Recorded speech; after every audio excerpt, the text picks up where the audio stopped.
말씀 보겠습니다. 에베소서 1장 19절을 펴주시기를 바랍니다.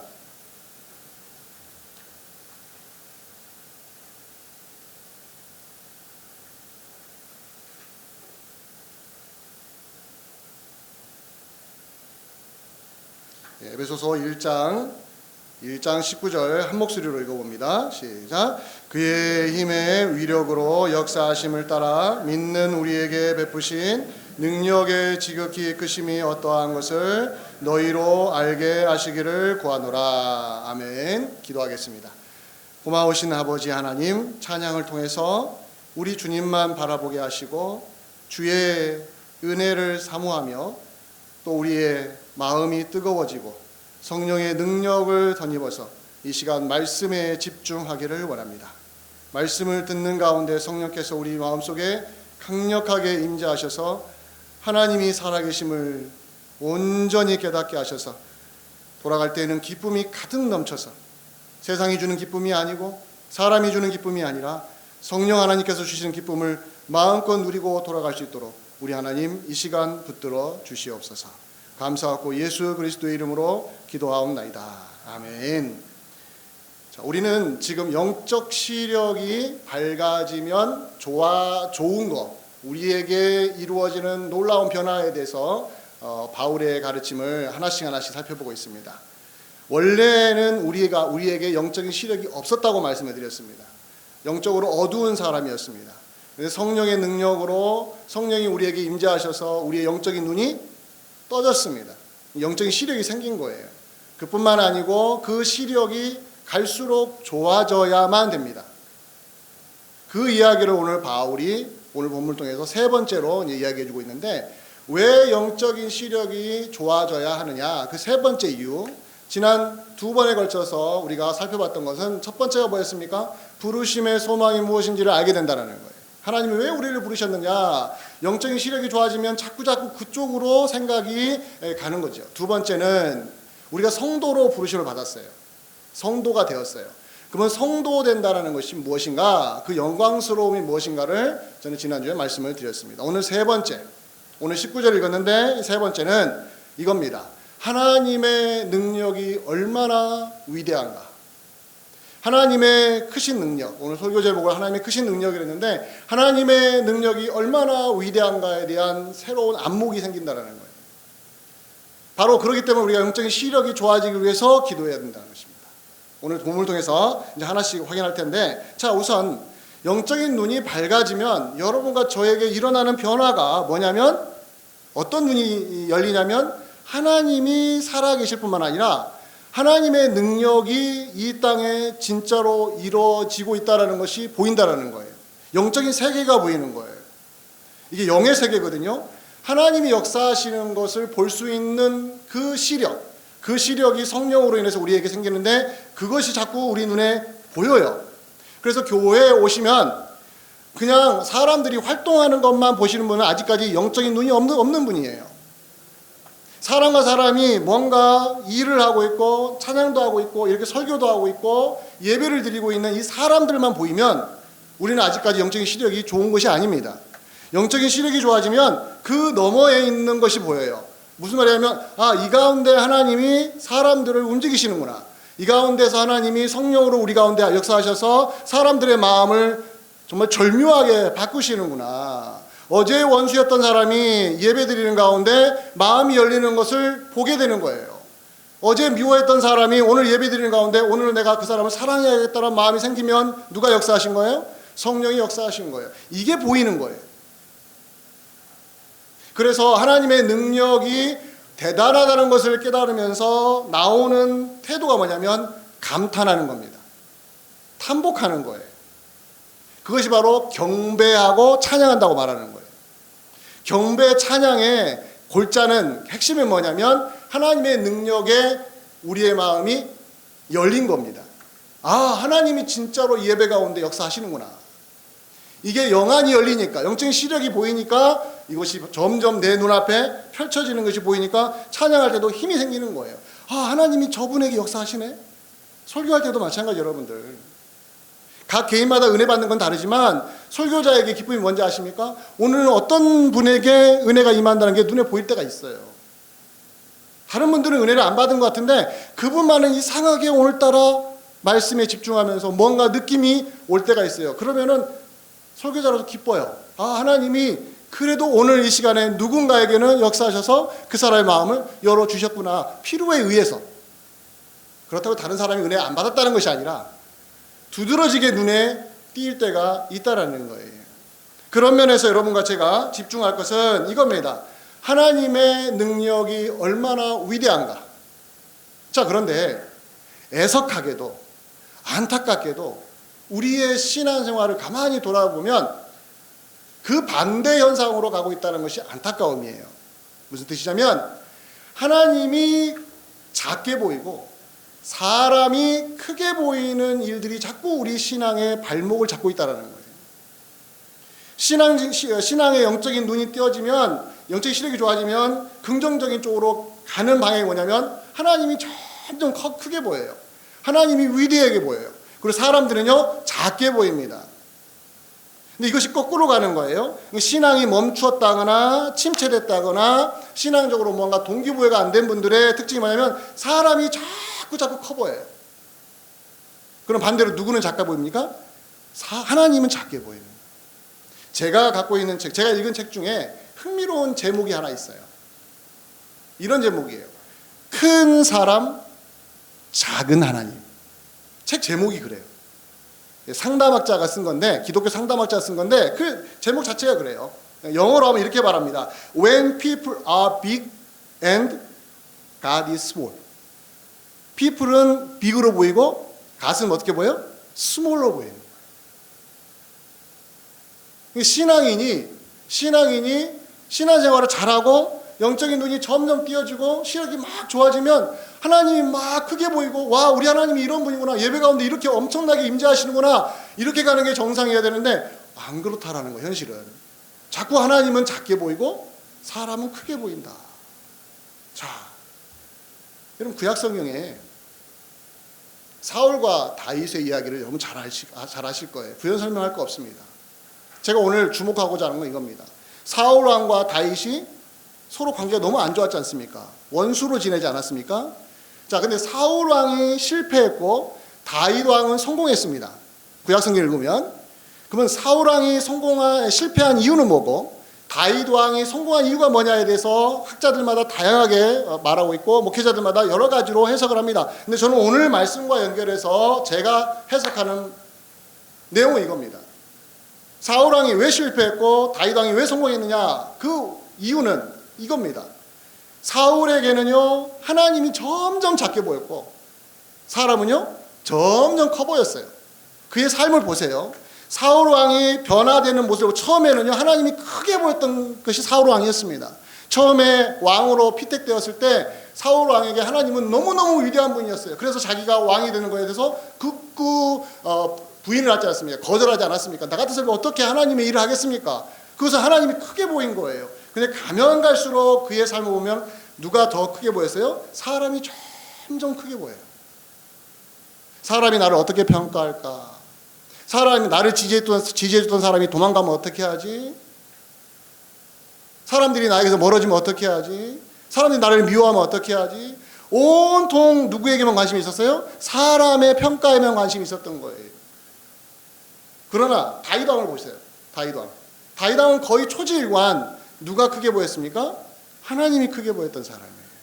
그가 양치기로 목동으로서 양을 칠 때도 누가 크게 보였어요? 항상 하나님이 크게 보였어요. 막 사자가 이리가 막 달려들어서 양떼를 잡아먹으려 할 때도 다윗은 겁내지 않았어요. 누가 계시니까? 나에게는 하나님이 계시니까. 이 신앙이 다윗을 붙들었다고 그가 스스로 고백을 합니다. 그리고 다윗은 그 뒤에도요 계속해서 하나님은 크게 생각했고 사람을 작게 생각했어요. 결정적인 사건이 하나 있었습니다. 뭐냐면 골리앗과의 싸움. 다윗과 골리앗 싸움 너무 잘 아시죠? 그걸 이런 시각으로 한번 보세요.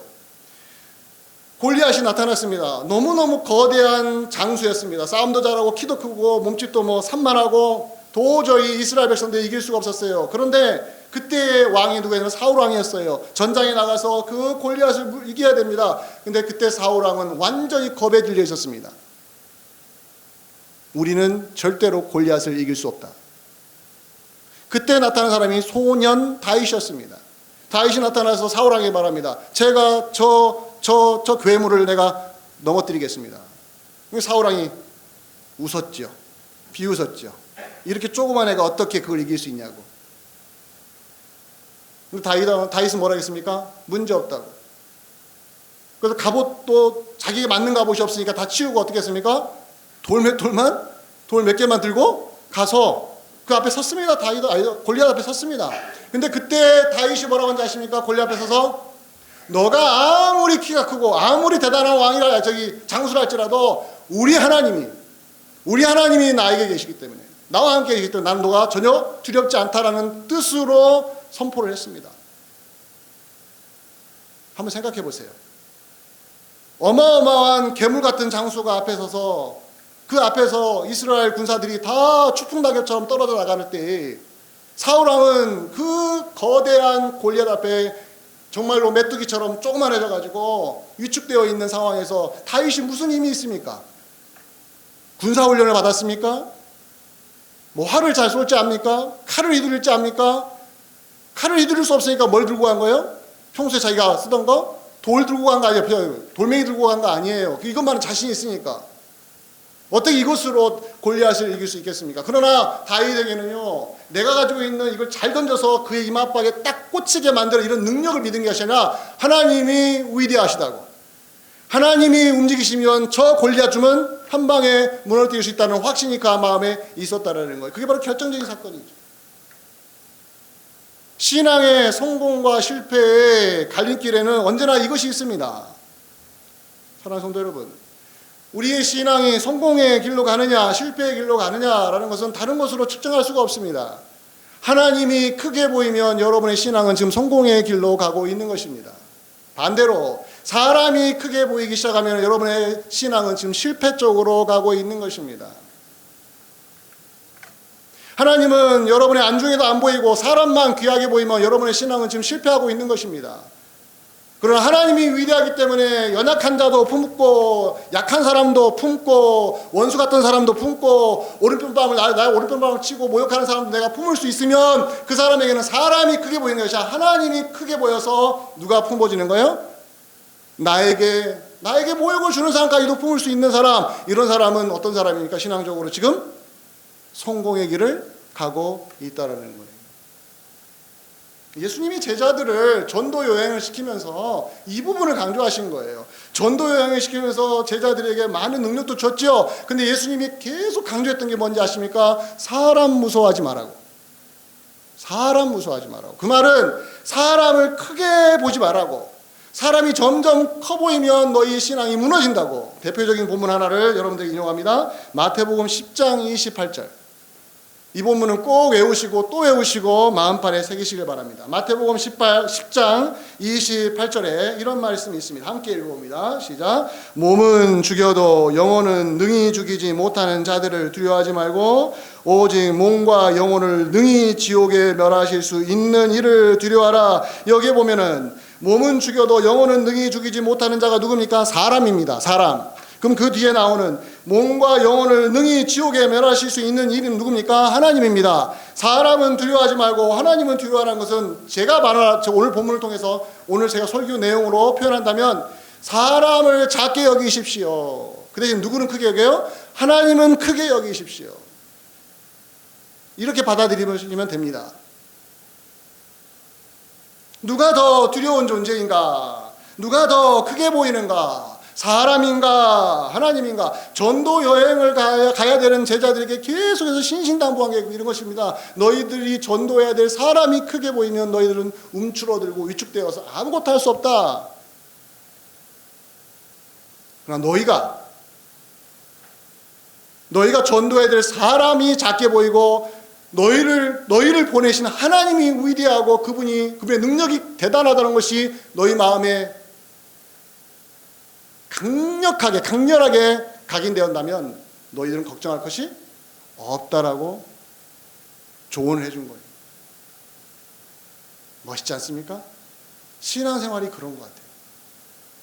신앙생활이라는 것은 도덕주의자로서 사는 것이 아니고요, 사회생활 잘하는 사람으로 사는 게 아닙니다. 신앙생활은요, 하나님의 대리자로서, 하나님을 따르는 사람으로서, 하나님을 믿는 자로서 세상을 살아가는 사람이기 때문에 그 하나님이 내 인생에서 가장 귀하고 가장 위대하게 보이느냐, 아니면 내가 맞서서 내가 상대하는 사람들이 점점 더 크게 보이느냐, 여기에서 우리의 신앙은 갈라지는 것입니다.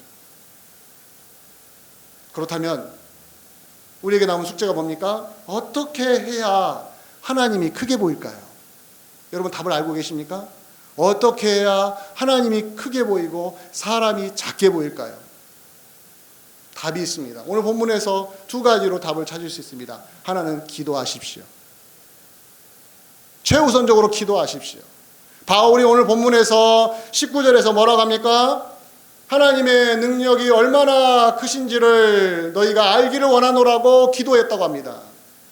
바울이 기도하고 있는 거예요. 에베소 교회 성도들을 향하여 기도합니다. 여러분의 영적인 시력이 좋아지기를 원합니다. 왜냐하면 여러분들이 알아야 될 것이 있습니다. 하나님의 능력이 얼마나 대단하신지, 측량할 수 없는, 감히 사람이 측정할 수 없을 만큼 greatness, 위대함, 굉장히 크신 하나님, 그 하나님이 얼마나 위대하신지를 여러분들이 알기를 저는 지금 기도하고 있습니다. 따라서 여러분과 제가 나 자신을 위해서나 우리 교회 성도님들을 위해서나 하나님이 위대하게 보이게 하는 방법으로 우리가 무엇을 먼저 할 것인가 기도하셔야 돼요.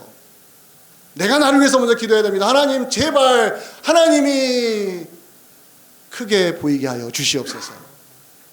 사람은 작게 보이게 하여 주시옵소서. 그래야 사람을 무서워하지 않고 사람을 품을 수가 있습니다.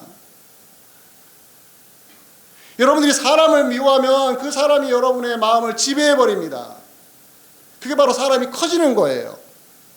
그러나 여러분들이 사람을 미워할 때 하나님께 기도합니다. 하나님, 저 미워하는 사람이 내 마음을 차지하지 않도록, 하나님이 내 마음을 차지하도록 하나님이 크게 보이게 하여 주시옵소서. 기도하면 하나님이 들어줘요, 안 들어줘요? 들어주세요. 그러면서 내가 미워하는 사람이 내 안에서 아무것도 아닌 존재처럼 작게 보인다는 거예요. 그럴 때에 그 사람을 보는 눈이 어떻습니까? 달라지는 거예요. 그게 바로 신앙생활이에요. 바울처럼 기도해야 됩니다. 하나님, 나의 영적인 눈이 더 열려서 더 좋아져서 하나님이 위대하시다는 것이 내 마음판에 새기게 하여 주시고 하나님이 크게 보이게 하여 주시옵소서. 그럼 자동적으로 사람은요, 세상은요, 작게 보이면서 우리가 신앙생활을 담대하게 할 수 있습니다. 근데 여기서만 끝나는 게 아니에요. 기도하면서 여러분 마음판에 꼭 새겨야 될 거, 하나님이 위대하시다는 게 무슨 뜻인가, 이거에 대한 성경적인 이해를 하고 있어야 한다는 것입니다. 이 부분을 오늘 좀 더 자세하게 설명할 텐데요. 자, 보십시오. 오늘 본문 19절, 에베소서 1장 19절로 한번 와보셔서 그 내용을 한번 들여다보기를 원합니다. 하나님의 위대하심이 얼마나 대단한가, 오늘 19절에서 세 가지로 우리가 확인할 수가 있습니다. 우선 1장 19절을 한 목소리로 같이 또 한번 읽어봅니다. 시작. 그의 힘의 위력으로 역사하심을 따라 믿는 우리에게 베푸신 능력의 지극히 크심이 어떠한 것을 너희로 알게 하시기를 구하노라. 굉장히 길어요.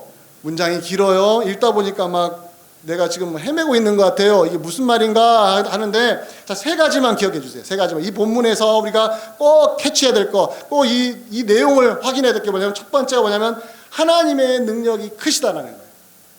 이것부터 발견하셔야 돼요. 하나님의 능력이 크시다. 1장 19절 다시 보세요. 그 중간에 보면 우리에게 베푸신 능력의 지극히 크심이라는 말이 나오죠. 하나님의 능력의 지극히 크심. 이거 영어 성경을 제가 넣어놨는데, 영어 성경에 보면 immeasurable라고 하잖아요. immeasurable. 그러니까 측량할 수 없는, 사람이 측정할 수 없는 greatness, 위대함이라는 거죠. 하나님의 파워가 우리가 감히, 우리 피조물인 우리 인간이 감히 측정할 수 없을 만큼의 대단한. 그러면 여러분과 제가 하나님의 능력이 크시다고만 말을 하는데 무엇으로 그걸 확인할 수 있습니까? 무엇으로? 좀 여러분들에게 신학적인 이야기로 한번 먼저 시작을 합니다. 하나님의 크신 능력, 하나님의 능력이 위대하다는 걸 세 가지로, 전문 용어가 있습니다. 신학적 용어가. 그러나 들어보면 다 알고 있는 거구나 라고 하실 거예요. 첫 번째, 전지하심. 두 번째는요, 편재하심. 세 번째는 전능하심. 영어로 말 안 할게요. 이 세 가지. 전지하심, 편재하심, 그다음에 전능하심. 그럼 전지전능은 알아요? 알죠? 편재는요. 어디에나 계시는 분이라는 거예요. 어디에나 계시는 분이라는 거예요. 시편 저자가 그런 말 했잖아요. 내가 바다 저 끝에 가 있을지라도 거기에 누가 계시다겠어요? 하나님이 계십니다. 하나님의 편재하심. 하나님이 안 계신 이 피조세계가 없습니다. 그게 바로 하나님의 편재하심이에요. 하나님은 모든 걸 알고 계십니다. 하나님의 능력은 무한대입니다. 근데 그 하나님이 어디에나 계십니다. 그것을 믿는 우리들입니다. 바로 이 세 가지, 전지하시고 전능하시고 편재하시는 하나님이라는 것을 믿는 사람은 하나님이 위대하시다는 걸 알게 되는 거예요. 아, 이래서 하나님이 위대하시구나. 어떤 피조물도 어떤 인간도 이것을 흉내조차도 낼 수 없을 만큼의 하나님만의 영역이라는 것. 이것이 믿어지는 사람이에요. 이게 바로 하나님의 크신 능력을 아는 거예요. 이게 안 믿어지면 기도하는 것입니다. 아까 제가 첫 번째로 뭐라 했어요? 기도하라고. 하나님의 능력이 위대한 걸 위하여 기도하라고. 근데 하나님 전지하시다는데 자꾸 내 마음에 하나님은 전지하지 않으신 것 같아요. 막 시비를 걸고 싶어요. 하나님 편재하시다는데 왜 뭐가 편재하세요? 내가 힘들 때 안 계시던데 자꾸 이렇게 막 따지고 싶은 마음이 생겨요. 그러면 그때는 여러분들 기도하라는 뜻이에요.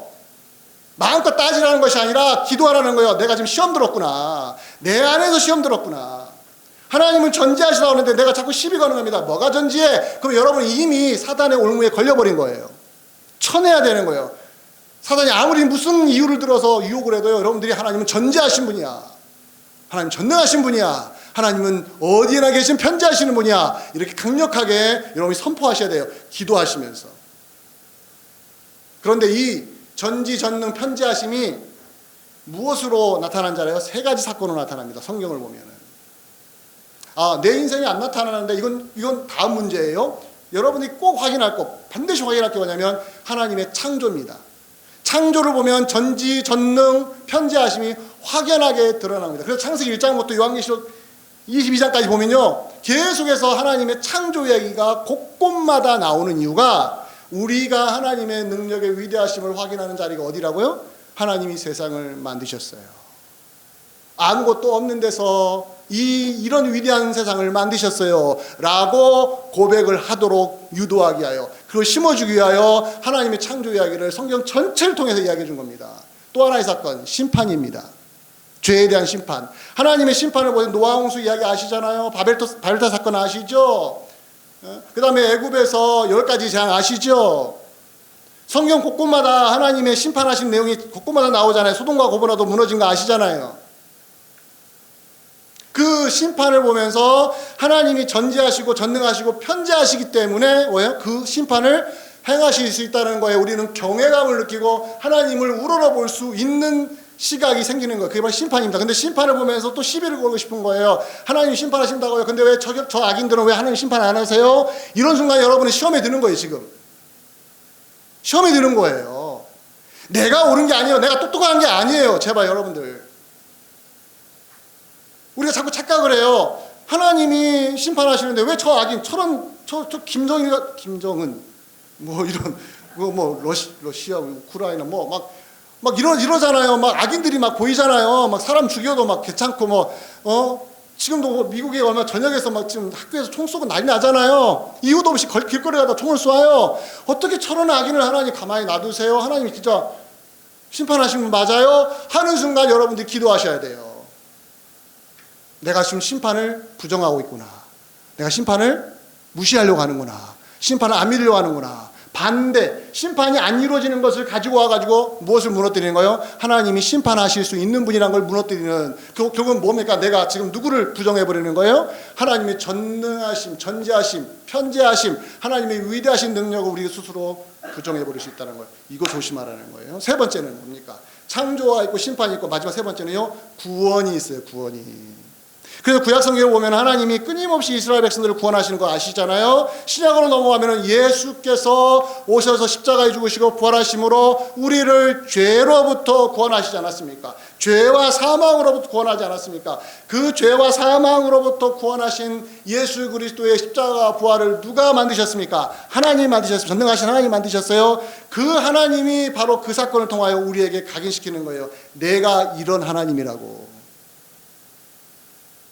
죄의 지배를 받고 있는 너희들, 사망의 지배를 받고 있는 너희들을 내가 구출하기 위하여 예수 그리스도, 예수라는 내 아들을 보내서 너희를 위하여 내가 희생시켰다고, 그 정도로 내가 위대하다고. 그러니 우리가 예수 그리스도 안에서 구원 얻는 자로서 항상 바라봐야 될 대상이 누구겠습니까? 사람은 작게 보이고 누가 크게 보이는 거예요? 하나님이 자꾸 크게 보이는 거예요. 세상이 작게 보이는 거예요. 하나님이 피조물이니까 작게 보여야죠. 그래서 그 만드신 분이 누굽니까? 우리 하나님이시니까 하나님이 위대하게 보여야 된다. 그러면 내 가슴이 웅장해지는 것입니다.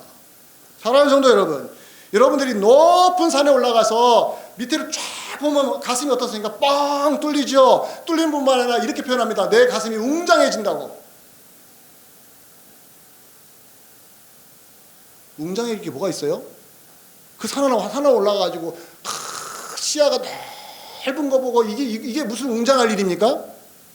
근데 그것만 봐도 뭐예요? 자연 만물만 봐도 돼요? 가슴이 웅장해지잖아요. 하물며 그 자연 만물을 만드신 하나님을 믿는 내가, 그 하나님을 생각할 때마다 내 가슴이 웅장해진다는 것은 당연한 거 아니겠습니까? 웅장해지지 않는 내 자신이 문제가 있는 것이죠. 그래서 기도하는 거예요. 하나님, 이 자연 만물을 만드신 하나님을 보고 내가 안 놀래고 있네요. 감탄하지 않고 있네요. 하나님이 시시해 보이네요. 내가 병들었어요. 내가 지금 시험 들고 있어요. 다른 게 시험 드는 게 아니에요. 교회 왔더니 저 사람이 나를 미워해. 이것 때문에 시험 드는 게 아니에요. 진짜 시험은 그게 아닙니다. 하나님이 위대해 보이면요, 사람이 나에게 뭐 했다고 해서 그것 때문에 시험 들지 않아요. 해결책은 그것에 있는 거예요. 모든 사람이 나를 사랑해 주어서 내가 교회 나온다. 이것은요, 꿈에라도 이루어지지 않아요. 근데 어떻게 우리가 변화되는지 아십니까? 사람과의 갈등은 그대로인데 하나님이 웅장해 보이는 거예요. 하나님이 위대해 보이는 거예요. 아, 우리 하나님이 살아계시는구나. 창조하시고 심판하시고 예수 그리스도 안에서 우리를 구원하신 하나님이 지금도 살아계시는구나. 그래서 두 번째 키워드가 있습니다. 오늘 19절에 보면은 키워드가 뭐냐면 역사하심이라는 거예요. 역사하심. 오늘 본문 다시 보세요. 1장 19절에 보면 처음에 뭐라고 말합니까? 그의 힘의 위력으로, 그 다음에 한 단어 뭐예요? 역사하심. 역사하심이 영어 성경에 보면 working이라고 나오는데요, 다른 말하면 active라고 말하는 거예요. active. active라는 뭐예요? 능동적으로 움직이는 거죠. 자기 스스로 움직이는 거예요. 하나님의 위대하신 능력이 액티브, 실제적으로 우리 삶 속으로 깊이 들어와 있다는 거예요. 그게 하나님의 역사하심이죠. 어떤 식으로 역사하십니까? 구체적으로 여러분들 한번 구체적으로 그려보시면 두 단어를 기억하세요. 보호해 주시고 인도해 주시는 거. 하나님의 그 능력이 우리의 삶으로 역사하시고 working, 우리 안에서 작동되는 방법이 뭐냐면 우리를 보호하시고 우리를 인도하시는 거예요. 그러니까 여러분 찬양을 잘 들어보면 대부분 다 두 개 단어 묶어집니다. 보호하시고 인도하시고. 찬양 가사를 다 보세요. 보호하시고 인도하시고, 인도하시고 보호하신다는 거예요. 그게 바로 하나님의 우리 가운데 역사하신 흔적인 것입니다. 그래서 구약성경에 보면 대표적인 사건이 뭡니까? 출애굽 사건. 우리가 왜 구약에 있는 출애굽 사건을 보냐? 내가 경험하지 않았다고 해서 중요한 게 아니라 그 사건을 통해 하나님 뭘 보여주셨어요? 역사하신 걸 보여준 거예요. 뭘 역사하신 거예요? 애굽이라는 어마어마한 지배자 밑에서 아무런 힘도 없는 이스라엘을 끄집어내신 하나님의 보호하심과, 그리고 그들을 광야 길로 인도하셔서 40년 동안 인도하시는 그 하나님의 능력을 우리 눈으로 보면서 우리가 살면서 어려운 일 당하고 힘든 일 당하고, 아, 하나님 내가 도대체 어떻게 해야 될지 모르겠습니다 했을 때 우리의 마음속에 그려보는 그림이 뭡니까? 지금은 내게 아무것도 안 나타나신 하나님인 것 같은데 하나님은 이미 출애굽 사건을 통하여, 광야 사건을 통하여 보호하시고 인도하시는 하나님의 모습이 막 나타났잖아요. 그러니까 지금은 힘이 없는 내가 묵상해보는 거예요. 하나님, 그때 이스라엘 백성들이 그 체험했던 하나님의 보호하심과 인도하심, 그 하나님이 지금도 살아계시잖아요. 그럼 지금도요, 우리 가운데 계시겠죠. 역사하시겠죠. 역사하신다고 약속하셨잖아요. 그러면 그거 믿고 지금 이겨내 보는 것입니다. 그게 바로 하나님의 능력이 역사한다는 거예요. 만약 세 번째 하나. 자, 오늘 본문 19절에 보면 세 번째로 뭐에 말하냐면 믿는 우리라는 단어예요. 믿는 우리. 19절 보시면 중간에 뭡니까? 믿는 우리에게 베푸신 능력의 지극히 크심. 단순한 우리가 아니라 우리 앞에 어떤 수식어가 붙었어요? 믿는 우리. 믿는 우리. 우리의 믿음의 반응이 얼마나 중요한가. 따라서 여러분과 저에게 믿음이 없으면 하나님의 능력은 여러분과 아무 상관이 없습니다. 하나님의 능력이 어떻게 역사하느냐? 우리의 믿음의 채널을, 우리의 믿음이라는 통로를 통해서 우리에게 역사하십니다. 하나님은 그냥 막 역사하지 않으세요. 여러분과 저의 믿음을 통해서 역사하십니다. 그래서 믿음이 강한 성도가 체험하는 것과 믿음이 연약한 성도가 체험하는 것과 믿음이 있으나 죽은 성도가 체험하는 것에 차이가 나는 게 그런 것입니다. 여러분 오판하지 마세요. 하나님 역사는 다 똑같지만 모든 성도가 똑같이 느끼지요. 천만의 만만의 말씀이에요. 이렇게 만들어버리니까 우리가 신앙적으로 다 하향 그레이드가 되는 거예요. 하향 그레이드, 다운 그레이드가 돼버리는 거예요. 아니에요. 여러분의 믿음이 강력해지면 강력해질수록 뭘 체험하잖아요? 하나님의 능력의 위대하심을 더 체험합니다. 여러분의 믿음이 약해지면 약해질수록요, 하나님의 능력은 점점 여러분의 삶 속에서 안 나타납니다. 그 대신에 누구의 역사만 나타납니까? 사람의 역사만 나타납니다. 그래, 당신 없으면 못 살아. 너 없으면 나 교회 다니면 안 나. 너 없으면 나 교회 안 다닐 거야. 다 누구 때문에 마음이 움직여요? 사람 때문에 움직이는 거예요. 교회를 다니는 신앙인으로서, 세상을 살아가는 신앙인으로서 믿는 우리라는 것, 하나님이 믿음을 우리에게 선물로 주셨는데 그 믿음이 우리 안에 새겨져서 조금씩 자라면서, 그래서 성경에서 뭐예요? 믿음이 자라기를 원한다고 기도하지 않습니까? 그 믿음이 자라야 한다는 거예요. 여러분 히브리서 11장 3절을 보시기 바랍니다. 히브리서 11장 3절. 자, 이렇게까지 믿음이 작동할 수 있어요. 히브리서 11장 3절을 보면 같이 한번 읽어봅니다. 시작. 믿음으로 모든 세계가 하나님의 말씀으로 지어진 줄을 우리가 아나니. 여러분 과학자들이 따지는 게 뭡니까? 세상 사람들이 따지는 게 뭡니까? 너희들이 하나님이 창조하는 거 봤어? 너희들이 과학으로 증명할 수 있어? 여기 앞에 여러분과 저는 막 기가 죽습니다. 아니 나는 본 적도 없고 나는 과학적으로 증명할 수가 없는데 저 똑똑한 사람들이 증명 못했는데 내가 어떻게 증명해? 위축되잖아요. 근데 여러분과 제가 믿는다면 이렇게 말할 수 있어요. 믿음으로 하나님이 세상이 지어진 것을 우리는 압니다. 이렇게 말하면 창피하십니까? 이렇게 말하면 야, 저 무식한 놈들, 저 기독교인들 참 무식해, 믿음 가지고 다 된대. 여러분 그 소리 들을까 무서워서 이 말 못하면 여러분 우리가 신앙이 아닌 것입니다. 우리에게 믿음을 주셨어요. 저 사람들이 아직 믿음이 없는 거예요. 믿음이 있는 우리가 믿음으로 하나님이 세상을 지으셨다는 걸 우리가 압니다라고 왜 말 못합니까? 히브리서자도 말했는데요, 우리가 말 못합니까? 그만큼 우리가 누가 크게 보이는 거예요? 과학자들이 크게 보이는 거예요. 세상의 철학자들이 크게 보이는 거예요. 세상의 지식인들이 크게 보이는 거예요. 세상의 똑똑한 사람들이 크게 보이는 거예요. 그 대신에요, 하나님이 주신 믿음은요, 아주 작게 보이는 거예요. 이게 비극 아닙니까? 그래서 야고보서에, 마지막으로 야고보서를 통하여 여러분들, 우리가 믿는다는 게 얼마나 가치 있고 이 믿음이 얼마나 우리에게 큰 선물이며 이 믿음을 키워야 한다는 게 얼마나 우리에게 지상과제인가를 야고보서 통해서 확인해 볼게요. 야고보서 1장 5절입니다. 1장 5절 한 목소리로 또 봅니다. 1장 5절. 이건 우리가 실제적으로 기도하면서 체험해야 될 하나님인데 1장 5절에 이런 말씀이 있어요. 함께 읽어봅니다. 너희 중에 누구든지 지혜가 부족하거든 모든 사람에게 후히 주시고 꾸짖지 아니하시는 하나님께 구하라. 그리하면 주시리라. 기도하면은 응답된다는 말 있죠. 이게 바로 하나님의 능력이 뭘 통해 우리에게 와요? 기도를 통해 온다라는 이야기예요. 약속입니다. 하나님의 약속. 자, 그런데 그 뒤에 1장 6절을 보세요. 기도를 통해 하나님의 능력이 우리에게 온다고 분명히 약속하셨는데 1장 6절에 단서를 달아요. 단서를 안 달았으면은 자동 판매기처럼 저절로 이루어질 텐데 단서를 달아버렸어요. 1장 6절 함께 읽어봅니다. 시작. 오직 믿음으로 구하고 조금도 의심하지 말라. 의심하는 자는 마치 바람에 밀려 요동하는 바다 물결 같으니. 누가 의심이 믿음에 말을 안 해야지 제가. 좀 소위 똑똑하다는 사람이 의심도 믿음의 한쪽에 뭡니까? 한쪽을 뭐 차지합니다. 뭐 의심을 해야 됩니다. 기독교인들 의심해야 됩니다. 얼마나 무서운지 아십니까? 여기서는 의심을 단죄하고 있습니다. 조금도 의심하지 말라고 해서 조금도.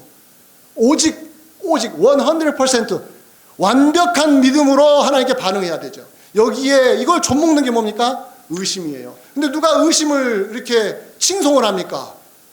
교회 다니면서 의심할 수 있지. 아니요. 의심은 여러분의 영혼을 파괴하는 거예요. 의심할 수 있지. 내가 못 믿는데 의심할 수 있지. 아니요. 여러분의 영혼이 지금 하나님 앞에 못 가고 있는 것입니다. 그러면은 경각심을 가져야죠. 내가 의심하고 있는 내가 병들었구나. 내게 믿음이 약해졌구나. 그래서 기도하는 거예요. 하나님 나에게 믿음을 달라고. 그래서 기도하는 거 아니겠습니까? 그래서 너희에게 지혜가 부족하거든. 기도해라. 그러면 누가 주신다고요? 하나님 주신다. 그 뒤에 뭡니까? 그런데 우리가 왜 그걸 받아 못 누리느냐? 의심하는 병 때문에. 의심병 때문에. 내가 좀 교회 좀 다녔다고. 내가 성경 좀 안다고. 이 의심병이 도져가지고 의심하는 말하면 마치 똑똑한 사람인 것처럼 성경을 많이 아는 사람인 것처럼 의심이 뭐가 죄냐고. 왜 의심을 단죄하냐고. 교회에서 자꾸 이런 말 하는 거예요. 그래서 뭘 키워버립니까? 믿음이 커져야 되는데 뭐가 커져요? 의심이 커져버린다는 거예요. 이 바로 현대 교회의 가장 중증입니다. 중증. 사람들이 많이 배우니까 유튜브를 통해서 너무 많은 정보를 얻으니까 의심이 마치 지혜의 한 방향인 것처럼, 마치 지혜로운 사람인 것처럼, 의심하는 사람이 똑똑한 사람인 것처럼 오해하는 마음에 뭘 줄여버렸어요? 믿음이 줄어들어 버린 거예요. 기도하셔야 돼요. 뭐가 커져야 한다고요? 믿음이 커져야 한다고요. 의심은요 확 줄어들어야 돼요. 그래서 하나님이 하신 일이 딱 보면요, 하나님 창조하셨어. 100% 다 믿습니다. 누가 뭐라 해도 믿습니다. 하나님이 세상 만드신 거 믿습니다. 과학자가 무슨 말해도 난 믿습니다. 나보고 뭐랍니까? 아유 참 무식한 이 과학의 시대에 그래도 나는 믿습니다 말할 수 있습니다. 그러면 누가 더 커 보이는 거예요? 과학자가 아니라 하나님이 크게 보이는 거예요. 그래서 마지막 5장 15절로 가셔서 확인해 봅니다. 이렇게까지 적용합니다. 5장 15절 같이 읽습니다. 시작. 믿음의 기도는 병든 자를 구원하리니 주께서 그를 일으키시리라. 혹시 죄를 범하였을지라도 사하심을 받으리라. 여러분 중에 병든 자가 있습니까? 믿음의 기도를 해보십시오. 하나님이 구원하시고 여러분을 일으켜 세우십니다. 얼마나 멋있습니까? 이걸 거꾸로 읽으시면 안 돼요. 자, 오해하실까봐 거꾸로 읽으면 이걸 똑바로 읽으셔야 돼요. 거꾸로 읽는 게 뭡니까? 이렇게 말합니다. 병든 자가 치료가 되지 않는 것은 믿지 않아서. 이건 거꾸로 읽는 거예요. 성경은 거꾸로 읽으라고 말하지 않습니다. 여기서 잘 보세요. 믿음의 기도는 뭐라고 했어요? 병든 자를 구원하신다. 근데 누가 일으키신다고요? 믿음의 기도가 일으키는 게 아니라 주께서 그 믿음의 기도를 들으시고 일으키신다는 거예요. 그럼 주도권은 누가 가지고 있는 거예요? 주님이 가지고 계시는 거예요. 그 말은 믿음의 기도를 하는 가운데 하나님이 더 큰 믿음을 주시기 위하여 시간적으로 길게 보시고 당장 안 고쳐주실 수도 있다는 거 아니겠습니까? 근데 이걸 거꾸로 읽는 거예요. 아예 안 고쳐주시니까 내가 믿음이 없는 거야? 저는 그런 말 한 적이 없습니다. 그렇게 본문도 말하지 않습니다. 제발 성경을 거꾸로 읽지 마세요. 성경이 말하지도 않는 거 거꾸로 읽지 마세요. 이 본문은 믿음의 기도가 얼마나 위대한지를 우리에게 보여주는 거예요. 믿음의 기도는 병든 자까지도 낫게 만들어요. 왜요? 주님이 움직이시니까. 주님이 움직이시니까. 내 믿음이 움직여서가 아니라 주님이 움직이시니까. 나 같은 연약한 사람의 기도를 통해서도 하나님이 일하시니까. 근데 즉각적으로 안 나타난다고 해서 우리가 의심하면 의심병에 다시 도지는 거예요. 제발 거꾸로 읽지 마세요. 병든 자가 안 나왔으면 우리가 믿음의 기도를 안 하지 않는 거라고요? 그건 이단들이 하는 소리입니다. 우리는 이렇게 읽어야 돼요. 병든 자는 하나님이 언제든지 믿음의 기도를 통하여 일으켜 세우실 수 있다. 이게 소망 아닙니까? 이게 우리의 믿음 아닙니까? 이 믿음이 있으니까 지금도 우리는 교회 다닐 수 있지 않습니까? 이러니까 우리가 지금도 기도할 수 있지 않습니까? 이 능력이 우리에게 주어졌다라는 거예요. 하나님의 위대하심이 그래서 우리에게 실제적으로 우리 인생 속으로 들어와 있다라는 겁니다. 아주 가까이에 와 있습니다. 누리십시오. 확인하십시오. 기도하면서 하나님 앞에 나오십시오. 쭉 쳐져 있지 마세요. 세상 무너진 것처럼 쳐져 있지 마세요. 주님 앞에 나오세요. 주님이 여러분을 일으켜 세워주실 것입니다. 기도하겠습니다.